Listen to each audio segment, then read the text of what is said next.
Hey, Eagles fans, this is Chris Franklin from NJ Advanced Media, and welcome to the No Huddle Show podcast, where we discuss anything and everything Philadelphia Eagles.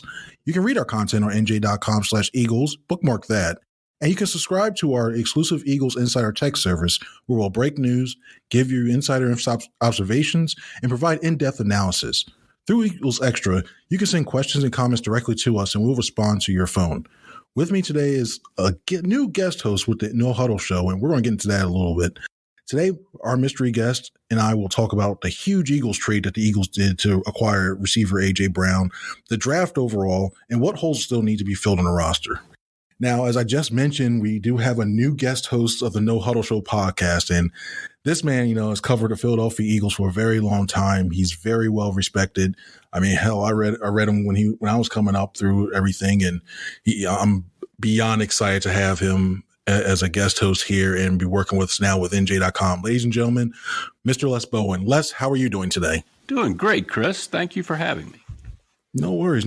I mean, what does it feel like to be on this side of the river now, working with us?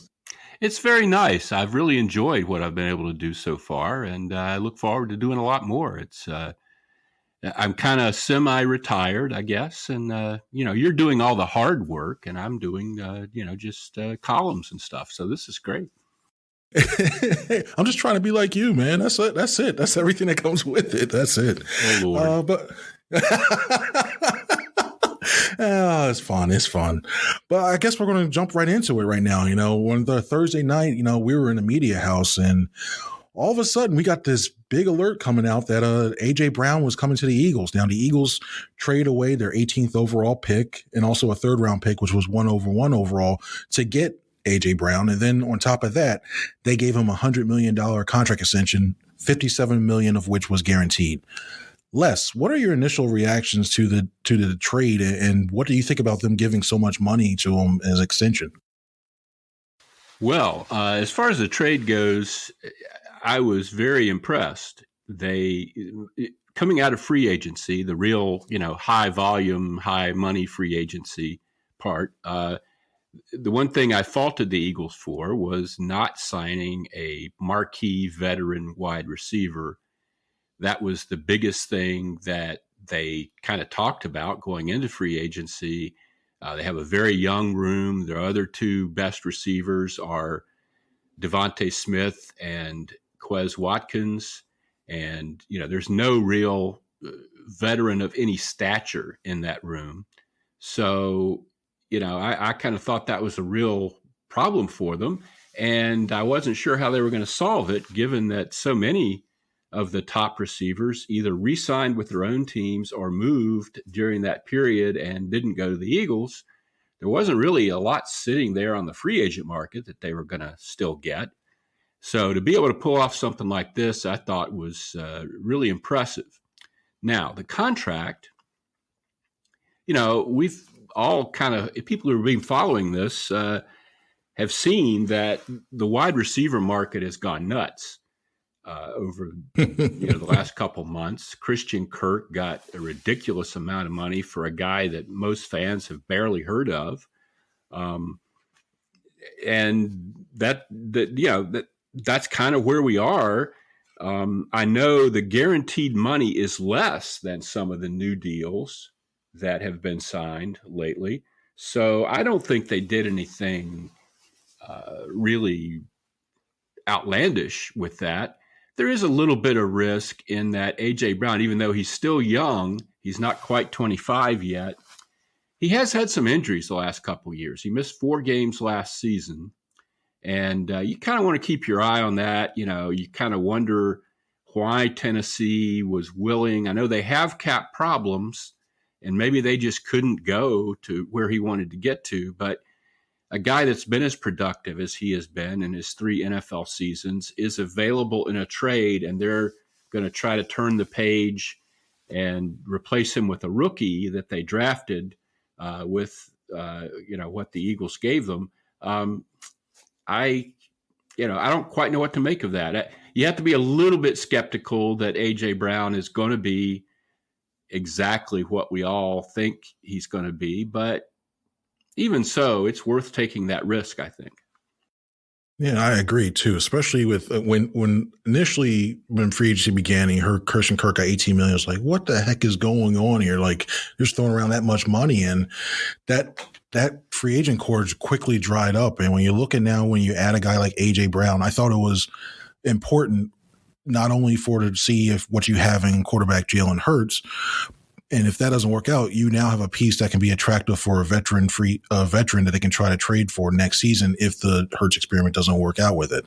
When I look at his production and I look at what he can do on the field, you have a guy now. We saw how many times the Eagles like to use those wide receiver rocket screens, throwing it out to the outside. You have a guy now who can shake some defensive backs. He has a lot of power, especially in his lower legs, to elude them and pick up a lot of yards after the catch. So when you look at it overall, I think it's a good deal. Now, the money itself, that's the going rate now. And for what you're getting, I think, in future projection when it comes to yardage and just overall wide receiver play as a whole, I think it's going to be good when everything looks back in it. And I expect, especially with these new TV deals coming in, with the Amazon money coming in and the cap going up, this is definitely going to be, look out when all said and done, it's going to look like it's one of the cheaper deals and it's going to look like a good thing. So I think overall it's not a bad thing. Now, switching to another trade that the Eagles did on that first night, the Eagles traded up to number 13, with the Houston Texans and took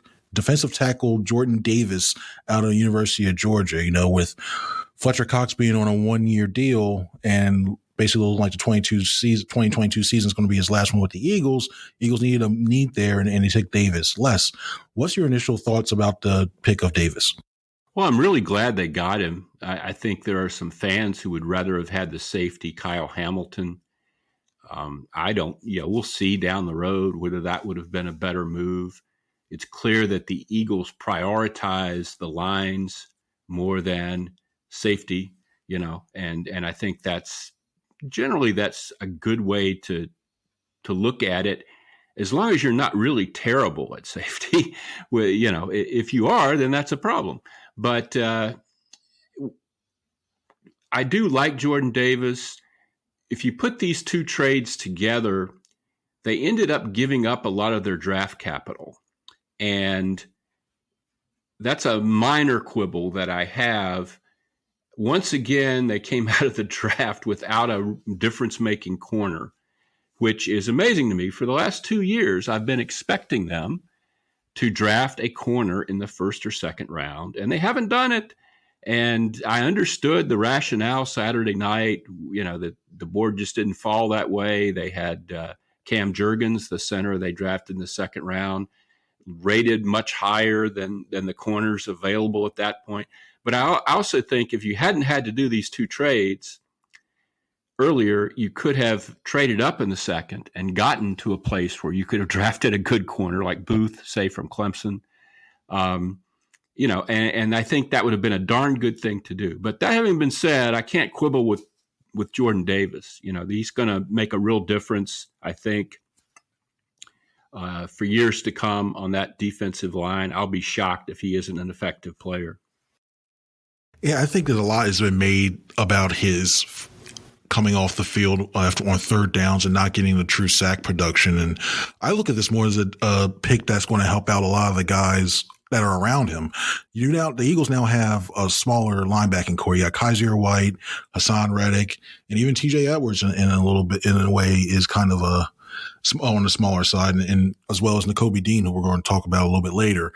But when you look at that, what Davis does, lining up as a nose tackle or that zero technique, which is right in front of the center, or even shading over to the traditional defensive tackle spot at a 4-3, he commands about two offensive linemen if he's really shooting the gap with his size. So being 6'6" and 340 plus, you can shoot into that gap and occupy a lot of those offensive linemen, and that goes ahead and lets those linebackers flow freely and allows them to make the plays that they're necessary to need, especially with the speed that they have.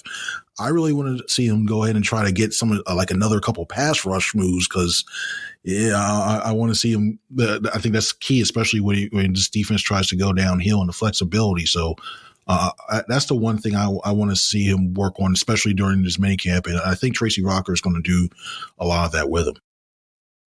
Yeah, I agree with you on that. I think, too, with Jordan Davis, what you have to look at everybody says, it's all about getting to the passer in the NFL, and it is, but you can't get to the passer if it's always 3rd and 3, and the Eagles last season could not stop the run on 1st or 2nd down.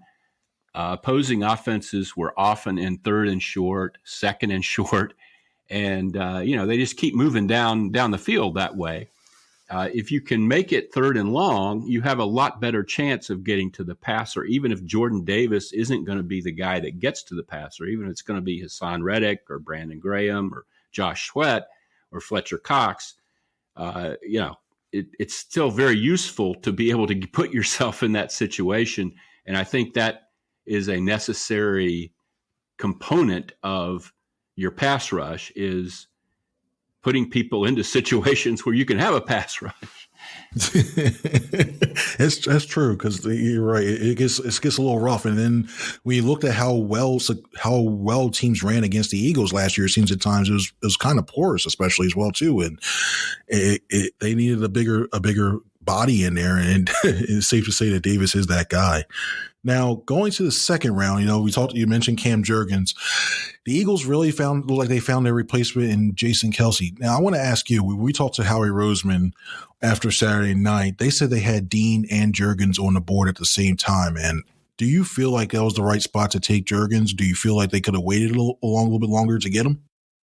Well, I have no idea who really needed a center and who was really in on him.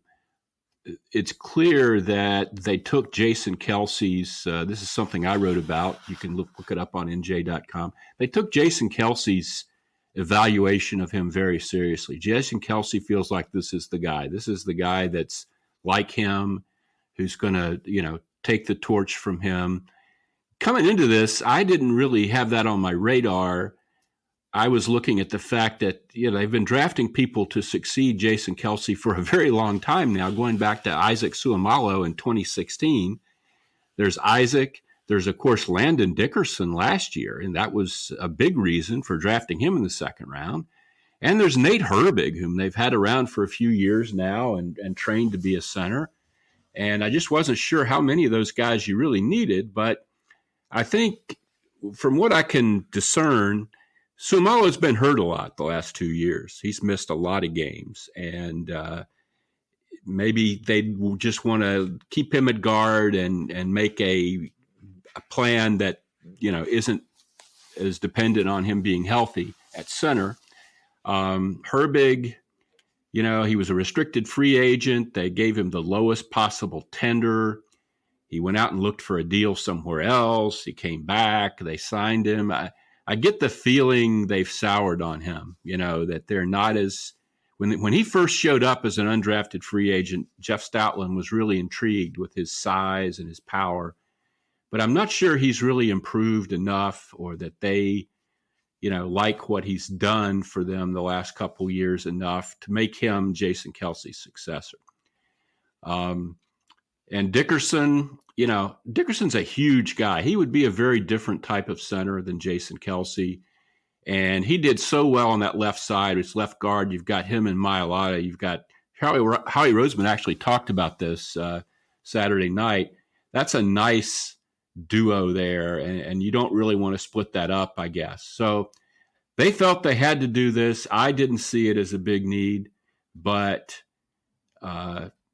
they've gotten used to having all-pro play at the center position. I've never thought you needed all-pro play at the center position to win the Super Bowl. I've always thought a good center, who didn't make mistakes, who was savvy about the blocking calls and so forth, was enough, for me. But this is the route they're going, and you can't fault the guy as a prospect. I think he's a really good prospect, and I think, they're not going to strike out on this like they have on some other high draft picks over the last several years. It's a safe pick. Is it really what they needed more than anything else at 51 overall? I can't imagine it is, but they took what they thought was the guy with the most, the guy who's going to have the best career. And I guess we have to trust them on that for now.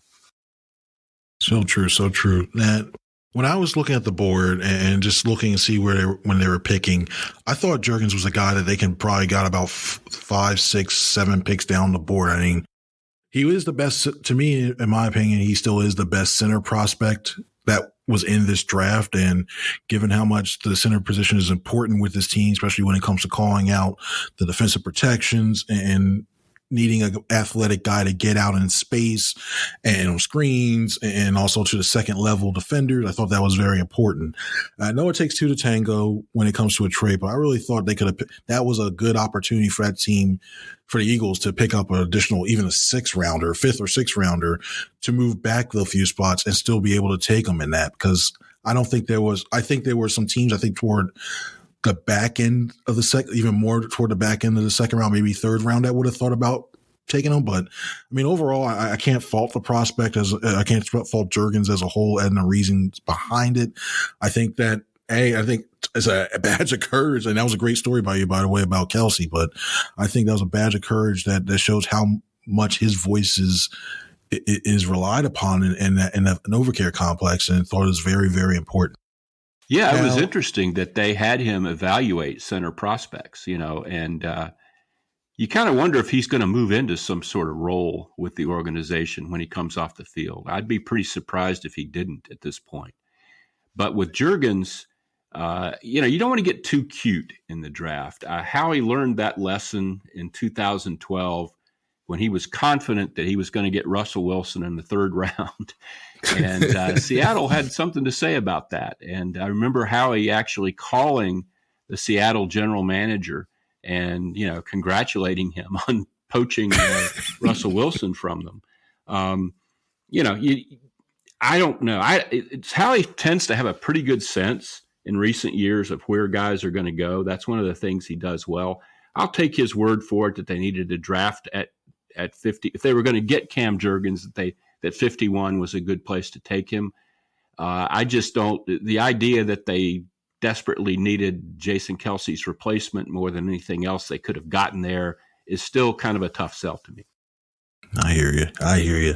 Now, probably one of the biggest surprises of this whole entire draft was Nicolby Dean. I mean, he's the linchpin of that vaunted Georgia defense that won the national championship last year. And that Georgia defense saw several guys be taken in this draft. And when we were looking at the board and we kept seeing him linger, and he went through day 1. Then day 2, I mean, the 2nd round, they were like, wait a minute, what's going on here? Then the Eagles somehow miraculously get him at 83 in the 3rd round. Les, what do you think about Nicolby Dean, and do you have a lot of concern about that pec injury that he reportedly has? This is very intriguing, Chris. People are calling him the steal of the draft. I think I saw Pro Football Focus said that. You want to hope that's true for Eagles fans' sake. Certainly he's a wonderful player. What I've discerned from just what I've been able to read and talk to people about is that he's a small linebacker, and it's not just this pec thing, which is something of a mystery, but he had shoulder surgery last year. There's a knee meniscus thing that concerns some people. Maybe it's just a matter of teams don't think he's going to have a long career, or that he's going to be hurt a lot if you have him on your team and you depend on him. He's going to be one of those guys that's always got something wrong with him. I don't know. I mean, in the 3rd round, I'd take a shot at a guy like that, given the production he's had and the reputation he has and their need at linebacker. It doesn't bother me that they went and did it. They were very confident about the medical part, and we're going to see if that confidence is warranted. They said they checked 3 or 4 times into the pec thing, that it doesn't need surgery, and they were very emphatic about that. So if he ends up having surgery this summer, we'll want to know, how he thinks about that. But for now, it's quite a coup, and I think it's probably the highlight of what some people think is the highlight of the drafted players that the Eagles got. I guess the highlight of the draft would be A.J. Brown, but the highlight of the drafted players getting Nicolby Dean in the 3rd round, that's I think people are looking at that as quite a coup. Yeah, I mean, Howie Roseman basically said, yeah, we're going to see him this weekend during rookie camps. And to me, that was a shock in that they felt that confident that he's going to be out there. And that, I mean, listen. Of course, they're not going to do anything at rookie camp other than tell people where they should line up in this form. You know, they don't block anybody or tackle anybody or hit anything in running in rookie camp. But nonetheless, he did say that it's not going to need surgery, and their doctors are certain of that. And, you know, that's a bold statement, since there are people in the league who believe otherwise, apparently. So it's one of those things that's always good you just don't know, you know, about injuries. A lot of times teams have wildly varying reports from their doctors. Not all doctors agree. If you've ever been to 2 or 3 doctors for something that was bothering you, you probably know that, you know, doctors have different opinions. A few years ago, the Eagles really wanted to draft DK Metcalf, but their medicals were bad. He had a neck injury, and their doctors said absolutely not. And, you know, I mean, that could still, I hope it doesn't affect DK Metcalf's career. It still could, but so far it has not. And the Seattle doctors were correct, and the Eagles doctors were not. So we'll see. We'll see how it goes with Nicolby Dean. Yeah, because you mentioned it's right. Yeah, you can be on the field and oh wow, yeah, he's holding his arms are folding. He's got the dreaded bucket hat, which we all know that's not a great sign when you see the bucket hat on another guy on the outside watching everything. But I'll lump these 2 guys next. The Eagles not having a 4th round pick and then trading their one lone 5th round pick for 2 6th rounders and then moving back up again with the Detroit Lions. They took Kyron Johnson with linebacker Kyron Johnson, and they also took tight end Grant Calcaterra as well too. Les, when you look at those 2 guys, which one do you think would have the better long-term career when it comes to the NFL? Well, Chris, I'm more intrigued by Calcaterra because when his first couple years at Oklahoma, he was considered a top college tight end in the making. People would think that by the time he got done, he would be a 1st or 2nd round pick. One of those years was spent with Jalen Hurts, and he had these concussions. He quit football. He left school. He trained as an EMT. He was trying to get into a fire academy to become a fireman. And then he said he was watching the 2020 draft and he was seeing guys, tight ends drafted that he had played against, and he decided to give it another go. And he says that no doctor ever told him that he shouldn't play football, that he made that decision himself, and that since coming back, he has gotten medical opinions and there's no reason why he can't play. I hope all that's true. I mean, we've been through so much with this concussion discussion and CTE and things like that. I'm not one to just sort of say, oh, okay, he's fine, let's go. You know, I think this is a serious matter, and I hope he's got the right advice. But if he has the right advice and he's really going to be okay, then that's another coup for the Eagles, getting him in the 6th round, because he's definitely a player. You know, I don't think there's any doubt about it. Kyron Johnson, less excited. I don't have anything against picking him in the 6th round. You're not picking, future All-Pros there very often. He looks like a backup linebacker type who can play special teams, and that's what you're looking for in the 6th round, really.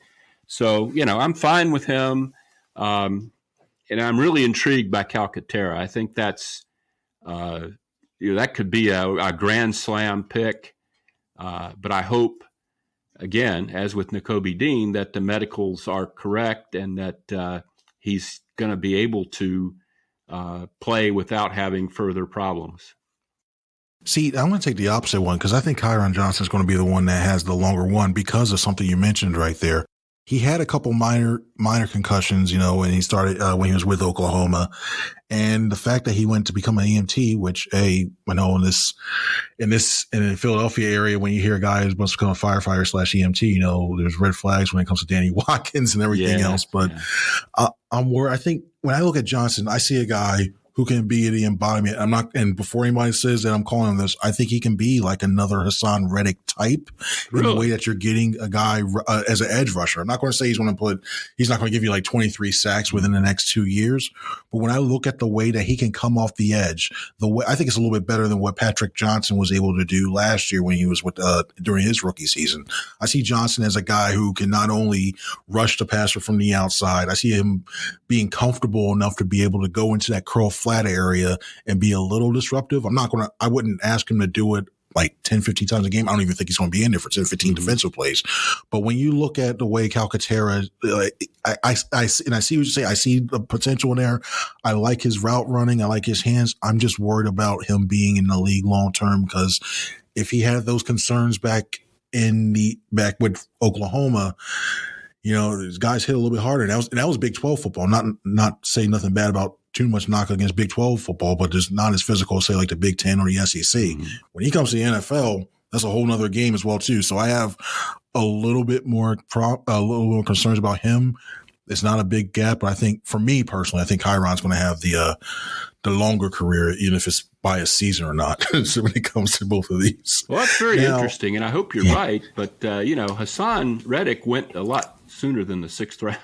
Out of Temple. So I don't know. I would like to see it. I don't know. I haven't ever seen the guy play. We'll see how that goes. Nice. Now, Calcaterra was their last pick. And so we went through the whole entire draft without a cornerback or safety being taken. And when the Eagles were trying to get some help on safety, Tyrann Mathieu's name kept coming up. Well, we heard on Monday morning that Tyrann Mathieu looks like he's going to be headed to the New Orleans Saints. Now, Howie Roseman said he felt comfortable with the safety groups that he had right now. Here's a clip of Roseman talking about the safety position ahead of time. Yeah, I think that where we are at the safety position, we got a lot of confidence in Anthony, and that's why we brought him back. We got a lot of confidence in Marcus. Marcus played really good football for us last year. We got a lot of confidence in Kayvon, and then we brought Andre here last year. We have Jared, and then we'll continue to look at that position. Nothing imminent, but again, we probably have a higher vision of that room than maybe is perceived. And we're back. Les, Marcus Epps and Andre Seycheret and Kayvon Wallace as your starting safeties. I mean, a little different from Tyrann Mathieu. And also now you still don't have a clear option at cornerback. I mean, what the Eagles are going to do this season when it comes to the secondary? Boy, I don't know, Chris. The Tyrann Mathieu thing, when Howie said Saturday night that nothing was imminent, I thought, well, Matthew's going to sign in the next few days after the draft. If nothing is imminent for the Eagles, then that means they're not getting Tyrann Mathieu. And sure enough, he's with his hometown Saints, I guess. Tyrann Mathieu isn't what he was a few years ago, I don't think. He wouldn't have been on the market so long if he were. But like you said, I'm not sure what they're going to do. They don't have a starter opposite Darius Slay. It's great for them to say they like all these guys, but none of them has any pedigree whatsoever. Kayvon Wallace at safety is the only one. People were excited a few years ago when they drafted him in the 4th round from Clemson. They thought they got great value. Haven't seen it, really. He's been on the field. I haven't seen him great in coverage. I haven't seen him as a great hitter, a great stopper of the run. He did block a punt. I guess they know him better than I do, but I'm not excited about Kayvon Wallace. I know they do like Marcus Epps, who's been around a while now. Maybe he is ready to start. I don't know. It depends on what you want your safeties to do. At times last year, Jonathan Gannon just wanted his safeties to play back at the goal line or something, and It would prevent 90-yard touchdowns. If that's all you really want from a safety, you can play almost anybody back there, I guess. Will we see you? Wait, will we see Howie Roseman signing you to play safety now? Probably not. But I don't think he needs anybody who runs a 13-minute mile. It's puzzling. It's puzzling for a lot of reasons. One, the Eagles' reluctance, as I mentioned earlier, to draft in the high rounds for these positions in recent years. The other is Jonathan Gannon. We don't get to talk to him in the offseason. He inherited Jim Schwartz's players last year and played defense very, I thought, timidly at times, very tentatively at times. What does he really want? What does he really prioritize? I think we're getting a hint that he wants a bigger defensive line in the middle, and that's probably a good idea for the Eagles. But what he wants in the secondary, I have no idea. Darius Slay is over 30. Like I said, they haven't drafted a corner in the first round in 20 years. It's been 5 years since they drafted a corner in the second round. Safeties, when they were trying to replace Brian Dawkins a decade or so ago, they would take a safety in the second round. It seemed like almost every year. Nate Allen, Jaquan Jarrett, none of those guys ever worked out, but they kept drafting them. Now they're not even drafting them. And I don't know what the heck, we'll see, I guess. Is there a veteran still out there that could make a difference? There's a Ravens safety, Clark, that's on the trade market, apparently. I don't know. But I just can't believe they're going to go into camp with the group they have at the moment. See, I think they have to. They either have to go trade, or the only name that really comes out to me, at least for the safety position right now, is Landon Collins, the former who played with the Washington Commanders last year. But the thing about him is you don't know his availability a lot of times because he's been oft injured when it comes to there. But I think when he's actually good to go, you have a guy who can play who can match up well in the slot, play that free safety. And I'm just looking right now, and I wonder, especially if Gannon's going to play a lot more zone in the back, because if he's feeling right now he's comfortable enough that he can roll with Zach McPherson or Tay Gowan on the outside and letting them just go 5 or 10, that is points like he's saying, okay, I'm going to rely on my safeties a little bit more to play that type of defense. But to me, I think when you have this front seven now, when you hoping that you have a better pass rush, to me, I think you would like a better man corner. So to go ahead and try to force a few more turnovers. And boy, I'd sure like that. It would make a lot more sense, I think, especially you force more turnovers. And I think also it lets your safeties try to cut in a little bit more routes on the underneath as well, too. But when you don't have guys who shown production enough to be able to get interceptions on a consistent rate, and I'm even including Anthony Harrison, the one guy who's penciled to be a starter, I have a lot of questions about the deep end. And this team got torched in the middle of the field last year a lot. I mean, they gave up a lot of yards to the tight ends. I think they gave up the most receiving yards and the most receiving touchdowns to the tight ends over last year, which is mind boggling. And I know you have these new linebackers you hope to cover, but you kind of hope that you want to take the ball away a little bit more to give that offense a shorter thing, because I think this offense has the ability to score quickly. So I think the best thing to do, the one thing I think they do, I can see a player for player trade. I don't know if you decide to Jalen Reagor, if you use Andre Dillard, if you use, an extra offensive lineman like Nate Herbig, and you try to get another player from another team roster like Clark. Hopefully you get something like that to fulfill one of those roles. But I think that's the biggest weakness, right? That secondary right now is the biggest weakness on this team. And you hope for the Eagles' sake that it doesn't cost them, a few games down the line on that. Oh yeah, I agree. It's definitely the biggest weakness on the team right now. And, it's pretty crucial. It's not like having a weakness at punter or something, it's a pretty big deal. So I'm real interested to see. I did not take Howie's words at face value.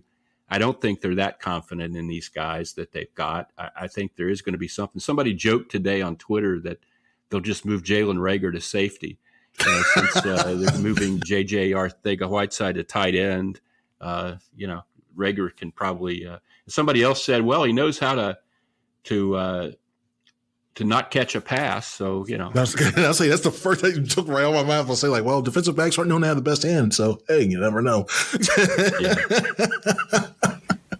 Well, Les, it looks like we're coming down the home stretch from the first No Huddle Show podcast together. Do you have any final thoughts about this draft and this off season as a whole? Yeah, the only other thing I would say is they haven't released the names of the undrafted free agents yet, but I think that's a big deal this year. Last year with the COVID rules, players were allowed to go back for an extra year of college. And it was a small pool of players who ended up declaring for the draft, signing with agents. This year is a huge pool of players, about 700, only 260 some got drafted. Yeah, so, 262. The Eagles ended up reportedly giving huge undrafted free agent contracts to 2 or 3 guys that they clearly expect to make the team, so that's something. And unfortunately, I don't think there's a corner there that's going to make the Pro Bowl, but they did give some guys some money, and you're going to see that's going to be a storyline we'll be following pretty closely this summer, is what kind of help they really did get in the undrafted free agent market. They've kind of built the expectation there. That's something they've kind of hung their hat on over the years. I know you don't go back to the 2003 draft, but that's one of my favorite things to talk about. They didn't draft any good players really that year. L.J. Smith, whom they drafted ahead of Jason Witten, was the best. And but they signed a bunch of undrafted free agents afterwards, and those turned out to be good players. Quentin Michael, Jamal Jackson, Rod Hood. If they'd have drafted the guys that they signed as undrafted free agents, they would have had a much better draft. So maybe we'll see something, of that kind of productiveness again. They could certainly use a Quentin Michael in their undrafted free agents this year. So, I think we do have to keep an eye on that part of it. That's good. And that's a good point. And for me, I just look at how much input and influence that Jalen Hurts had on a lot of these moves that were made this offseason. I mean, when you look at he's getting his close friend A.J. Brown, who we're going to talk later on Monday afternoon, we're going to be introduced to him. When you look at Calcaterra, when you look at some of these other moves that the Eagles made, it just seemed like they're trying to get the guys that feel comfortable around him, guys he feels familiar with, to see if he brings out a lot more in his production. And I think that goes a huge way. I mean, usually when you get a guy like that, when you invest in those type of weapons around somebody, generally it looks like you're thinking this person's going to be around for the long term. And to giving that many people in there, I mean, look, even going back to last year with Devonta Smith and his relationship that he had with Jalen Hurts, when you're bringing all those people around there, it signals like they're actually kind of, maybe they're looking more towards this as a 2-year experiment to see that. And then maybe trading around those first round picks to try to get something else next year. Boy, that's a good point, Chris. I wrote about that today, actually, about the Jalen Hurts influence on this draft. And the point that I really wanted to make, that I've been reading about over the last week or so, and I didn't really think about this, I'm not that smart, but everybody talks about Josh Allen's development in Buffalo and what an incredible turnaround he had between 2019 and 2020. And he did certainly improve some of his mechanics and his accuracy. But the other part of that was they traded for Stephon Diggs.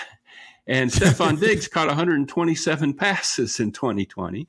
And, who knows that every one of them was thrown right to his hands. He probably caught some passes that were incompletions the year before.